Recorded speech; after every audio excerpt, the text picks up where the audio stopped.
Those of you who know me will know that one of my favourite traffic signs is actually a defunct one. The sign in question is of course the Z-bend sign, or to use its more formal designation, frequent bends. It was introduced in 1964 as a follow-on from the 1957 regulations, which always featured an abstract representation of the letter Z to represent a series of bends in a road ahead. This was done simply to tell drivers that the road was twisted, with no implication of the direction the road turned. Drivers were just expected to take care. As with most warning signs of the era, it came in 3 prescribed sizes. Now bearing in mind this was 1964, it still used imperial measurements, so those were 24 inches, 30 inches and 48 inches. They obviously translate into the more modern settings of 600mm, 750mm and 900mm. The original Green Traffic Signs Manual from 1964 told us how to use the sign, and I quote, "The sign should normally have a plate to indicate the length of road with frequent bends. The maximum length which can be shown on the plate is 2 miles. The sign is generally for use where roads are narrow and tortuous, and where speeds over a considerable length of road should be kept low.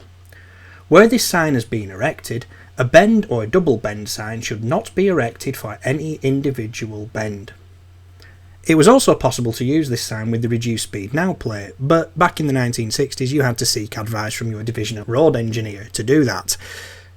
Those days are gone. Anyone, regardless of the talent, can put a traffic sign up these days. Interestingly, the sign did make an appearance on motorways. We do have photographic evidence of one being at the infamous Spaghetti Junction, which, if anybody knows the layout of, you can appreciate why a Z-bend sign may have been used. With bends that have an advisory speed limit of 20 to 35 miles per hour, it made sense.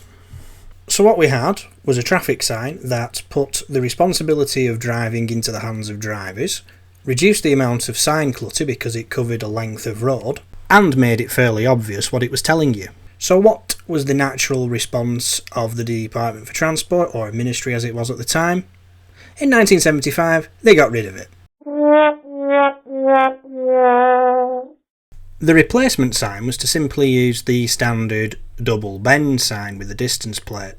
The problem with this is that many highway authorities have failed to recognise that that actually tells you which way the first bend travels, and you get many examples where the double bend sign is in conflict with the actual road layout.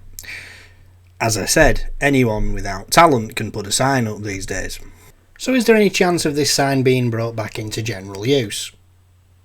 No, none whatsoever. Which is annoying really, because as I said, it's one of my favourite signs, and the reason for that was there used to be 2 within a good 3/4 of a mile of my front door. So I just thought they were a regular sign. I didn't realise that they'd survived well past their removal date. Oh well, there we go. That's a quick look at the much missed Z-bend sign. Do you have any thoughts about it? Would you like to see it brought back, or do you not care? If you don't care, feel free to comment, but keep it civil as always. If you like my content, by the way, you are also able to support me via Ko-fi and Patreon, as these lovely people who are now on screen do as well.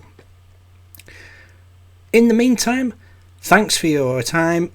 Short video this week, I'm afraid. It has been my birthday, so I've been busy with other things.